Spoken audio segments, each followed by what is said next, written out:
दोस्तों स्वागत है आपका हमारे YouTube चैनल जेके मिशन पॉइंट पर। आज के इस वीडियो में हम बात करेंगे बेसिक ट्रिग्नोमेट्री पर। बेसिक ट्रिग्नोमेट्री, ट्रिग्नोमेट्री को हिंदी में त्रिकोणमिति बोलते हैं। त्रिकोणमिति, त्रिकोणमिति का जो शाब्दिक अर्थ होता है वो होता है तीन कोणों का मापन। तीन कोणों का मापन। तीन कोणों का मतलब होता है त्रिकोण और मिति का मतलब होता है मापन। तो तीन कोणों का मापन उसे हम त्रिकोणमिति बोलते हैं। त्रिकोणमिति में तीन कोणों का मापन ही किया जाता है। अब तीन कोण किस में होते हैं? त्रिभुज में।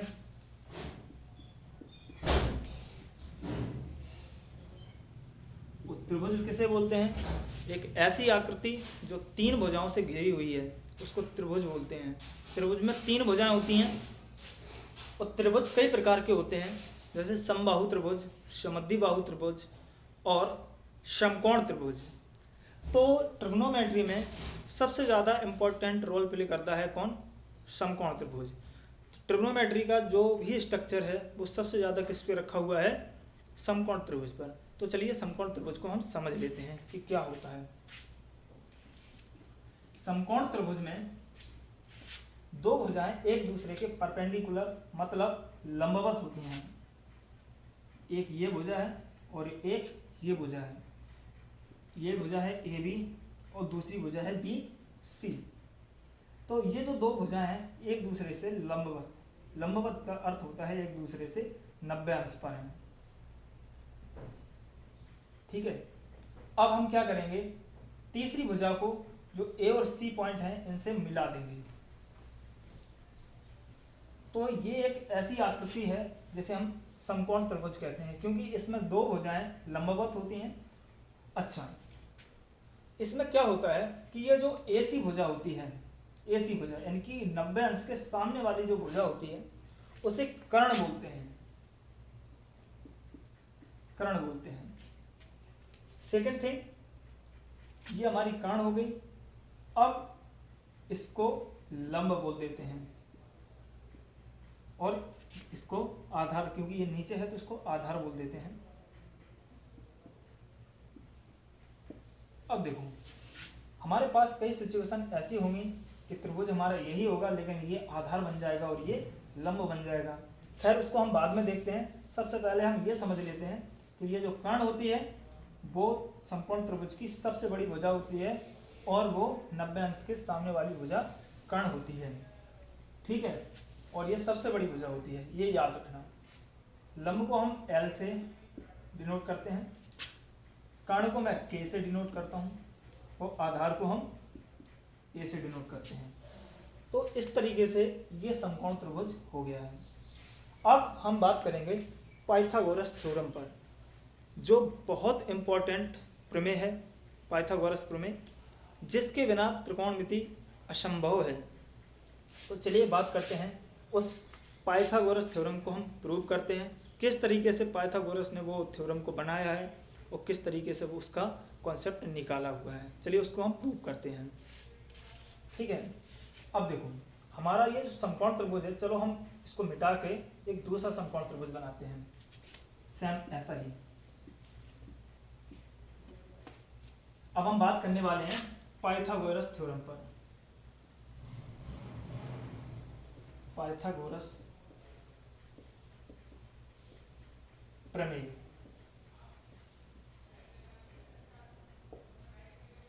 इसमें क्या होगा? एक समकोण त्रिभुज होगा इस तरीके से। ये समकोण त्रिभुज है हमारा। ठीक है। ए बी और सी, ये हमारा समकोण त्रिभुज बन गया। अब हम क्या करेंगे? इस बी पॉइंट से ए सी पर एक लंब डाल देंगे, परपेंडिकुलर, कुछ इस तरीके से। तो अब जब हम किसी चीज पर, मान लीजिए कोई रेखा है, उस पर जब हम लंब डालते हैं तो ये कोण और ये कोण 90-90 के हो जाते हैं। ठीक है।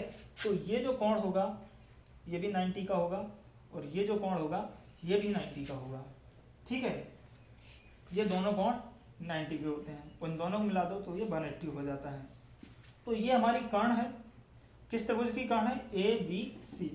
और ये जो हमने लंब डाला है वो ए सी पर डाला है और किस पॉइंट पर डाला है, डी पॉइंट पर।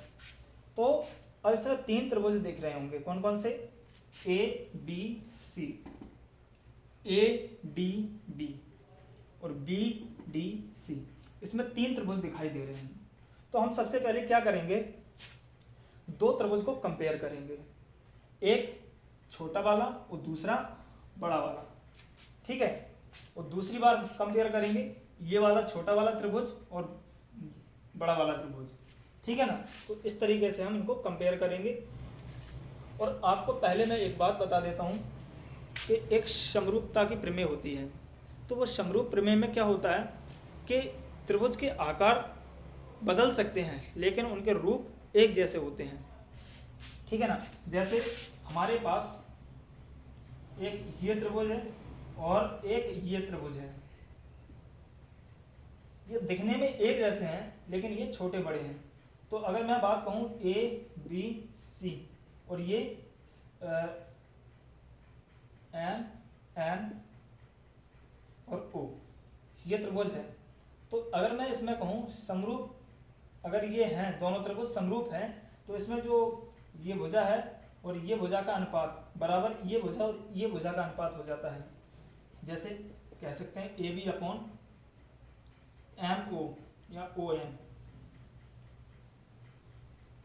Is equal to B C upon O M.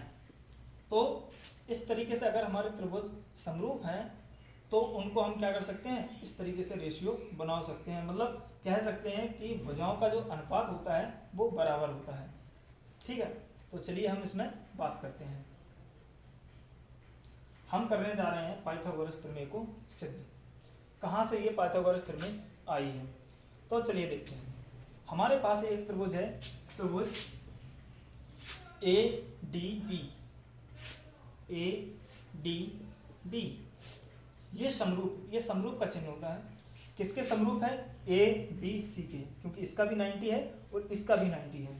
तो यहाँ से त्रिभुज ए बी और सी, तो ये दोनों त्रिभुज कैसे हैं, समरूप है, एक दूसरे के समरूप। हम लिख नहीं रहे हैं, चिन्ह लगा दिया है कि त्रिभुज ए डी बी समरूप है किसके, त्रिभुज ए बी सी के, ठीक है ना। तो इसमें देखो ये जो त्रिभुज है ए बी सी और ए डी बी, तो इन दोनों त्रिभुज में कौन कौन से, A D B A B C में ये ए डी भुजा और ए बी भुजा ये क्या है, एक तरीके से कॉमन है। तो इनकी भुजाओं का अनुपात किस तरीके से निकालते हैं, चलिए देखते हैं। तो देखो ये जो ए डी बी, चलिए मैं इसका आधार इसको मान लेता हूँ। ये जो त्रिभुज ए डी बी है इसका आधार किसको मान लिया मैंने, ए डी को। और जो बड़ा वाला त्रिभुज है इसका आधार किसको मान लिया, ए बी को। तो छोटे वाले त्रिभुज का आधार बटे बड़े वाले त्रिभुज का आधार, यानी कि दोनों त्रिभुजों के आधार का रेशियो, यानी कि A D upon A B, ठीक है। अब हम क्या करेंगे, दोनों के कर्ण ले लेते हैं, कर्ण, क्योंकि दोनों भुजा कॉमन है ना, ये वाली भुजा और ये वाली भुजा कॉमन है।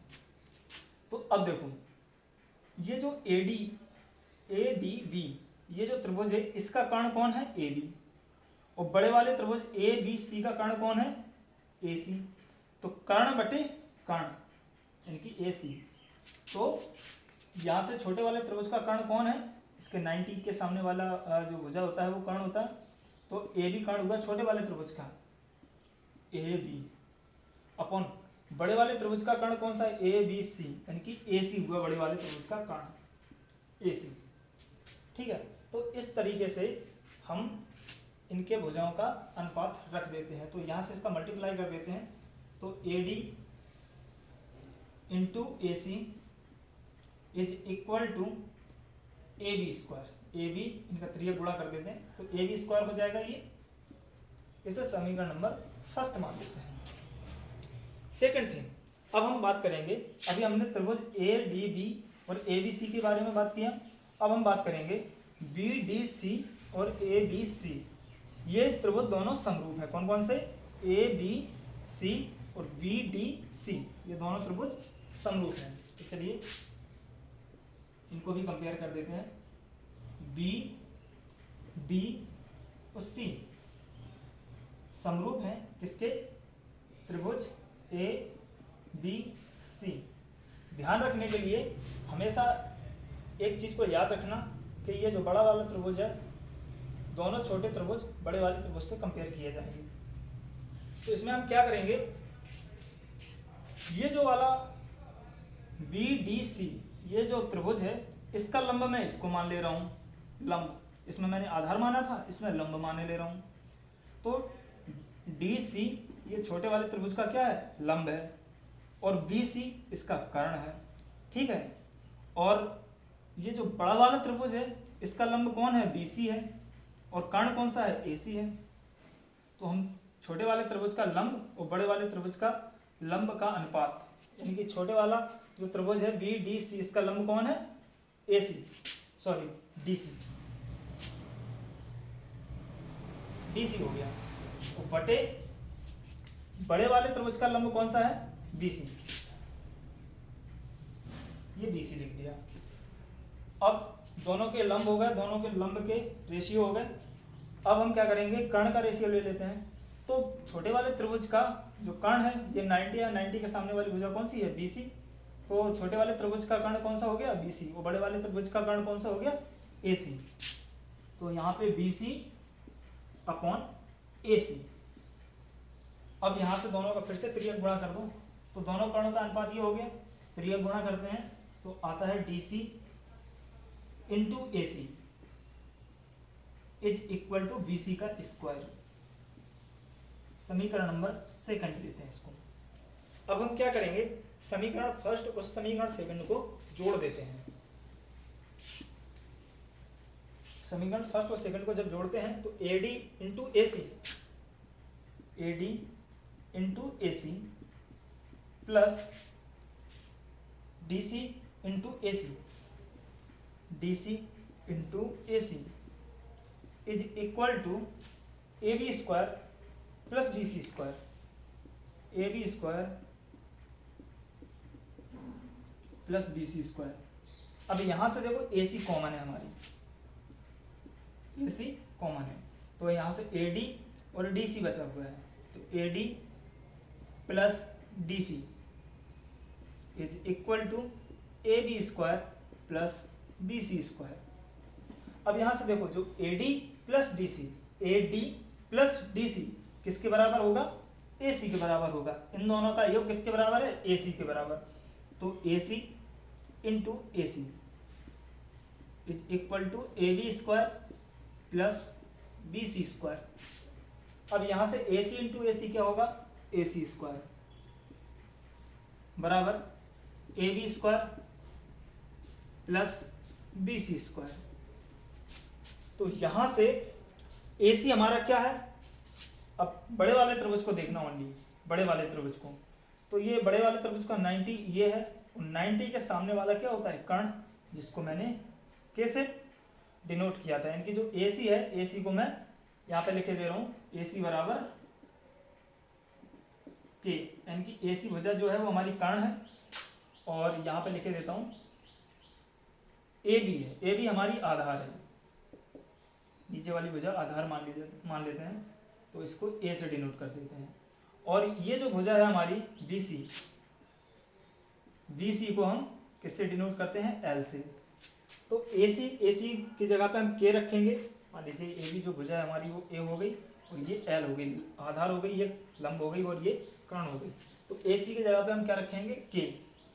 ए सी की जगह पे के का स्क्वायर बराबर ए बी हमारी क्या है? ए, तो ये आधार स्क्वायर हो गया, प्लस बी सी क्या है हमारी? लंब है, इनकी एल स्क्वायर हो गया। तो यहाँ से ये हमारी प्रमेय प्रूव हो जाती है, यानी कि कर्ण स्क्वायर बराबर लंब स्क्वायर धन आधार स्क्वायर, चाहे आधार स्क्वायर प्लस लंब स्क्वायर कर दो, ठीक है ना। तो इस तरीके से हमारी ये पाइथागोरस थ्योरम प्रूव हो जाती है। नेक्स्ट हम बात करेंगे इनके त्रिकोणमितीय अनुपातों में, कि त्रिकोणमितीय अनुपात क्या होते हैं। ठीक है, मिलते हैं नेक्स्ट वीडियो में। ये वीडियो ज़्यादा लंबा हो रहा है, तो नेक्स्ट वीडियो में हम इसके त्रिकोणमितीय अनुपातों पर बात करेंगे। Thank you. अगर ये वीडियो समझ में आया हो, ये पाइथागोरस अच्छे से समझ में आए हो, तो प्लीज़ वीडियो को शेयर, सब्सक्राइब एंड लाइक ज़रूर करें, ताकि इस तरीके के वीडियो अब तक पहुँचते रहें और भी लोगों को पहुँचते रहें। ठीक है ना। धन्यवाद। जय हिंद।